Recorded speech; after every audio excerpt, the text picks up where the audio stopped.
Welcome to the Super Memory for Schools program. My name is TRad N THị NGỌC TΑM and I'm very happy to accompany you in today's lesson. Literature 8, Week 5, Fighting with the Windmills. Let us begin. Let's learn about the author and the work. The author of this text is Cervantes. He is a Spanish writer. Cervantes was a wounded soldier, imprisoned in Algeria, and returned to Spain. He lived a hard, quiet life until the publication of the novel Don Quixote. Thus, you remember the text, tilting at windmills, extracted from the novel Don Quixote. Let's summarize this work. The work tells the story of Don Quixote, a poor nobleman who was so passionate about knight stories that he wanted to become a knight himself. He searched for the rusty infantry armor of his ancestors to equip himself. He named his scrawny horse Rocinante, and he was the knight Don Quixote of Mancha. Oh, he also remembered a peasant woman he used to love a long time ago and gave her the name Lady Dulcinea. Along with the knight Don Quixote was a squire named Sancho Panza. Sancho was a farmer who was fat, short, and rode on a donkey. And the two, master and servant, roamed all over the road to practice the chivalrous acts of helping honest people and eliminating evil. Don Quixote was living in the world of knights, however, the real life was not like that. Therefore, after experiencing humiliating defeats and a serious illness, Don Quixote understood the harm of the story of the knight. He wrote a will and died. Those are the main features of the Don Quixote novel. Now, we will come to one of the journeys of these two teacher-student.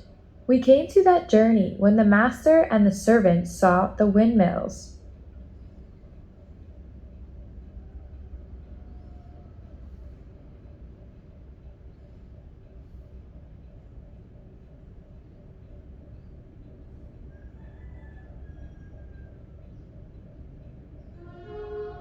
Ha ha ha ha! Fortune is arranging matters for us better than we could have shaped our desires ourselves, Sancho. For look there, my friend Sancho Panza, where 30 or more monstrous giants present themselves, all of whom I mean to engage in the battle and slay, to sweep so evil a breed from off the face of the earth. What giants? Those you see there with long arms.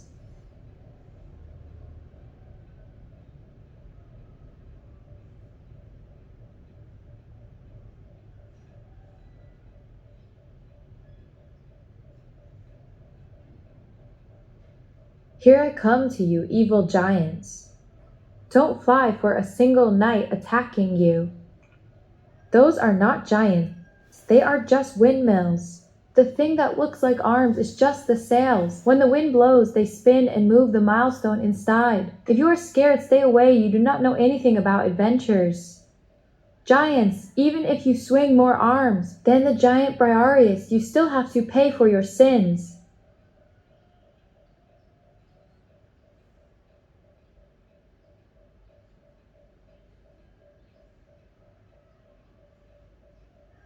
Are you okay, Don Quixote?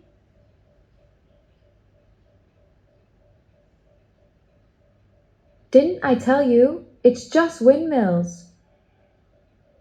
Just shut up, Sancho. I think the old wizard Friston transformed those giants into windmills, to deprive me of the glory of defeating them because he despises me. However, his sorcery will not be able to match my mighty sword.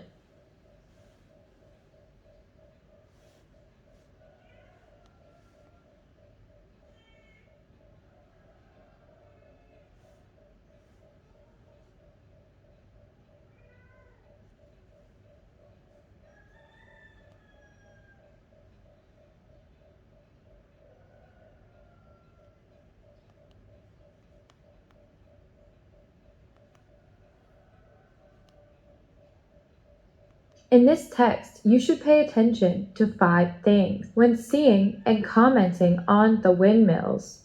The master and the servant shared their concept and behaviors around pain, eating, sleeping, and rest. Now, we come to part 1, when seeing the windmills. When he saw the windmills, Don Quixote thought they were giant monsters. Because of that, Don Quixote decided to fight to kill them all. That was why he decided to spur his horse to fight, as these were only windmills. When Don Quixote spurred his horse to fight, at the same time the wind blew and the giant windmills turned and turned, flinging our knight off far away. Then, when he was knocked so far on the ground, Don Quixote still thought they were giant monsters, transformed by the magic of the wizard. So, you can see that, when looking at the windmills, Don Quixote was still living a lie, living in the world of the night. What about Sancho? When he saw windmills, Sancho saw very clearly that they were just windmills, in accordance with the nature of things and phenomena. So, if Don Quixote pushed his horse to fight, Sancho tried to stop his master. And even if his master didn't listen, even if his master still tried to fight and got knocked over by the windmill, Sancho once again came to help his master get up and continued to persuade him. So, when seeing the windmills, Don Quixote was living a lie, while Sancho was clearly a very realistic person. We come to part 2, on the way to port of Lapis. On the way to the port of Lapis, after the fight with the giant windmill monsters, Don Quixote was injured. However, Don Quixote thought that the knight wouldn't whine despite the pain in his stomach, and continued on his journey. When it was time to eat, when our knight Don Quixote thought there was no need to eat, when the night came, the knight thought that he would stay up all night to remember his love of Dulcinea. Thus, you can see that Don Quixote was still living a lie and lacked of sanity. What about Sancho? As for Sancho, if his master thought that the knights should not whine even if they were in extreme pain, then Sancho would whine immediately if he got hurt even a little. When it was time to eat, his master did not eat, but Sancho leisurely enjoyed it. And you can see that after leisurely eating, his master stayed up all night to remember his love, while Sancho slept all night. Therefore, on the way to the port of Lapis, again we see that Sancho is still a very sane man. Let's learn part 3. The pair of monumental characters. Here, we will re-examine the characters of Don Quixote and Sancho. We will compare them in the terms of many aspects. About the background, Don Quixote was a poor aristocrat and Sancho was a farmer. In appearance, Don Quixote was tall, thin, rode a horse, while Sancho was fat, short, and rode a donkey. About the desire, Don Quixote wanted to be a knight, to help people, to eliminate and destroy evil, while Sancho followed Don Quixote to desire wealth and for his personal gains. You see that through the fights with the windmills, and on the way to the port of Lapis, Don Quixote was a man who lived a lie and delusion, while Sancho was very practical, very sane.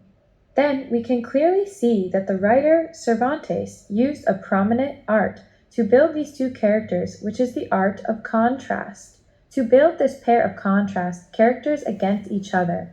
However, at the same time, they also made up for each other.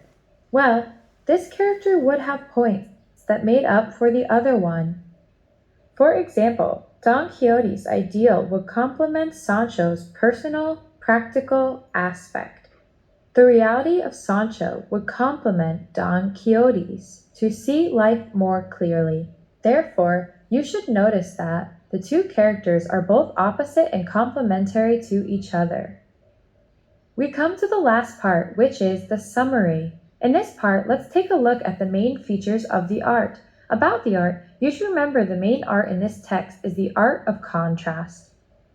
When the writer builds a pair of characters that are opposite in many respects, you should remember that these two characters also complement each other. Each character has their good points as well as deplorable points. Thus, in these two people, Don Quixote and Sancho both have strengths and weaknesses, and these two characters complement each other to form a pair of monumental characters of the world literature. Our lesson ends here. It's a pleasure to accompany you in the useful lessons of the Super Memory for Schools program. Hopefully you have learned Fighting with the Windmills by the writer Cervantes.